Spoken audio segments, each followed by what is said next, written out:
the giants who built the railroads, then vanished from every photo. After 1890, 8 men lifted 125 tons of iron each. They did it in a single 12-hour shift. On April 28, 1869, every one of those men was named. Michael Shea, Patrick Joyce, Thomas Daly, and Michael Kennedy. Frederick McNamara, Edward Killeen, Michael Sullivan, and George Wyatt. They lifted 560-pound rails all day long. They dropped one into position every 30 seconds without stopping. They laid 10 miles of railroad track before sunset that evening. That record has never been equaled in the century since, but those 8 men were not working alone out there. Alongside them that day labored thousands of unnamed workers. This was the largest industrial workforce in American history. Stanford University has spent over 40 years searching for something specific. A single document, written by any one of those workers. One letter home, one diary entry, one sentence in their own hand. They describe finding that single document as their holy grail. After all those decades of searching, they have not found it. 12,000 workers built the Western Railroad and left 0 words behind. The hands that stitched a continent together left no written trace of their own existence. Before the first rail was spiked, before the Pacific Railway Act even passed Congress, a man who understood mountains looked at the Sierra Nevada and made a prediction. William Tecumseh Sherman was no romantic. He was an engineer, a surveyor, a San Francisco banker who had walked those granite ridges himself in the 1850s. He wrote 5 words to his brother about the proposed railroad that would need to cross them. If it is ever built, it will be the work of giants. Historians have always treated that as metaphor, a colorful way of saying the project was ambitious. But in 1865, the Central Pacific Railroad began assembling the workforce that would prove Sherman literally correct. Not giants in the fairy tale sense, giants in the engineering sense. People who accomplish feats that qualified professionals still struggle to explain with the documented tools and crew sizes available.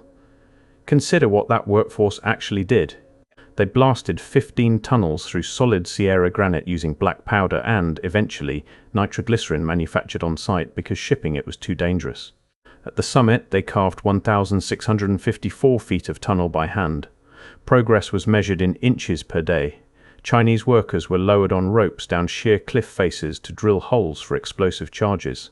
They lit the fuses. They scrambled back up the ropes before the mountain exploded beneath them. Not every man made it back up in time. More than 1,000 workers are estimated to have perished during construction, though the actual number is unknown because few records of Chinese deaths were kept. During the winter of 1866 to 1867, 44 storms buried the Sierra under 45 feet of snow. Avalanches swept workers off the mountainside without warning.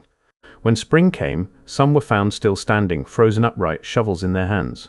The railroad's own superintendent, James Harvey Strobridge, had initially refused to hire Chinese workers. He believed they were too small and too fragile for hard labor. Within months, those same workers were setting construction records that his preferred Irish laborers could not match. 88 miles of track over the Sierra took 12,000 men, 38 months. 571 miles of flat desert track from Truckee to Promontory took 5,000 men just over a year. The mountain section required more than twice the workforce for a fraction of the distance. Sherman had understood what that granite would demand, and then came the day that defied everything. April 28, 1869. Charles Crocker bet $10,000 his men could lay 10 miles in a single shift. He had waited strategically, making the wager when the Union Pacific had fewer than 10 miles left to build, ensuring they could not attempt to break whatever record he set. A San Francisco Bulletin reporter stood there with a watch.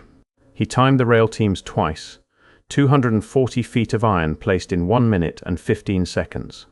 The pace of a leisurely walk, the reporter wrote, except the people walking were carrying rails that weighed 560 pounds apiece. Each spike was tapped into position, then driven home with 3 heavy strokes of a 10-pound maul. 10 spikes per rail, 400 rails per mile. The math is relentless.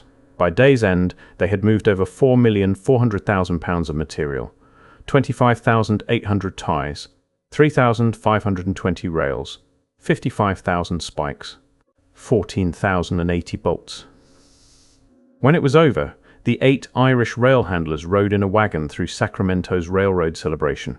The crowds threw flowers until the wagon overflowed. That evening, a locomotive ran the freshly laid track at full speed. 40 minutes for 10 miles. The rails held. They held for decades. Now, the mainstream historical establishment will tell you, correctly, that this workforce was primarily Chinese immigrants, roughly 10,000 to 15,000 at any given time. 90% of Central Pacific's labor force by 1867. And to the credit of modern historians, this story is no longer completely buried. Stanford launched the Chinese Railroad Workers in North America project in 2012. The Smithsonian has published major features. The National Park Service maintains exhibits at Golden Spike. The broad outline of erasure has been acknowledged, but the acknowledgement has a strange ceiling. We know approximately how many workers there were.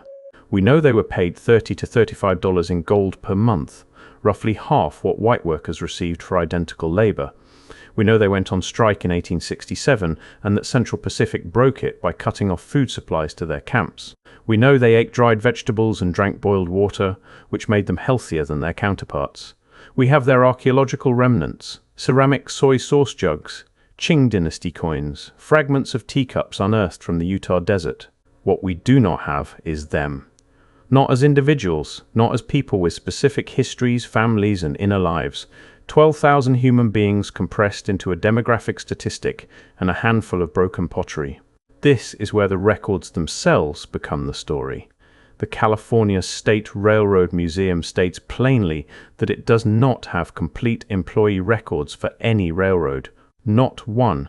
The Minnesota Historical Society notes that Great Northern Railway personnel files from the 1890s are selected, with many missing, particularly from earlier years.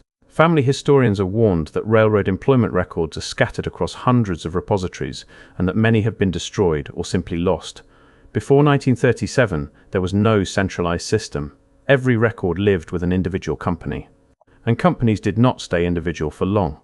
The Louisville and Nashville Railroad alone acquired, leased, or constructed 56 different railroads during the 1880s and 1890s. Each merger was an opportunity for older records to be consolidated, which meant standardized, which meant simplified, which meant thinned. The granular employment documentation from the construction era is exactly what vanished first. The records that would tell you who swung a hammer on which section of track, those are the first pages to go when filing cabinets get reorganized. The 1870 census was the first to even include a code for Chinese residents that could be cross-referenced with occupation. Before 1870, these workers simply do not exist in American government records. After 1882 and the Chinese Exclusion Act, the paper trail becomes actively dangerous to maintain. Documents linking Chinese families to American labor were sometimes destroyed on purpose. In China, during the 20th century Cultural Revolution, anything connecting a family to Western employment could mark them for persecution. The records are not just incomplete, they were attacked from both ends and corroded in the middle. Something else was happening during these exact same decades that nobody in railroad history talks about. Between 1863 and 1890, the circus sideshow industry reached its absolute peak. P.T. Barnum had been exhibiting individuals of extraordinary height since the early 1860s. Anna Swan of Nova Scotia stood 7 feet 11 inches tall and joined Barnum's American Museum in 1862, the same year President Lincoln signed the Pacific Railway Act. She nearly burned to death when the museum caught fire in 1865, the same year Chinese labor gangs started blasting through the Sierra. By the 1870s, exhibitions of unusual bodies were standard features at every major circus. By 1880, the industry had professionalized into a significant entertainment sector. And here is what matters for the photographic record. PBS documented that sideshow photographers of this exact era deliberately manipulated scale in their images. Tall men were photographed beside miniature furniture to exaggerate their height. Short performers were placed next to oversized chairs. The images were products, not documents. They were designed to distort proportion for commercial purposes. These manipulated photographs used the same formats as every other photograph of the period. Cartes de visite, cabinet cards, tintypes. The same formats used to document railroad construction crews.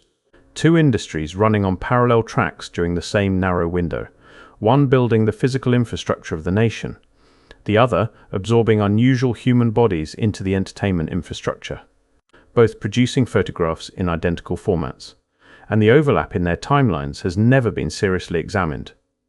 I need to say something here that cost me a week of hesitation. When I laid out the engineering numbers, the workforce gaps, the photographic parallels, I could feel the argument pulling toward a conclusion I was not sure I could defend. I almost set the entire project aside. What stopped me was not finding more evidence for the extraordinary claim. What stopped me was the ordinary claim. The verified, documented, academically confirmed erasure of 12,000 real people is already extraordinary enough. Stanford spent 45 years and still cannot find a single first-person document. That is not a conspiracy theory, that is a confession. When the factual record is already this broken, asking what else might be missing is not paranoia. It is due diligence. Anna Swan married Captain Martin Van Buren Bates in 1871. He stood 7 feet 9 inches, she stood 7 feet 11. Queen Victoria sent the wedding gown. They were real people. After the circus, they settled in Seville, Ohio, and built a house with 14-foot ceilings and 8-foot doors. Not a curiosity, not a museum exhibit, a home. Functional architecture scaled for 2 people whose bodies required it. Their doorways measured the same proportions as the government buildings and courthouses going up across America in that same decade. Not because of a conspiracy, because when you build for someone approaching 8 feet tall, the architecture converges on the same dimensions regardless of purpose. Bates was a Confederate captain, a military man experienced in organized labor under brutal conditions. He lived through the most intensive construction era in American history. I have found no evidence that he personally worked on the railroads, but I keep circling a simpler question. How many people of unusual physical capability were alive during those years? And would the incomplete, consolidated, partially destroyed employment records capture any of them if they had been on those crews? After approximately 1890, the pattern shifts. Everything shifts at once as if someone turned a dial.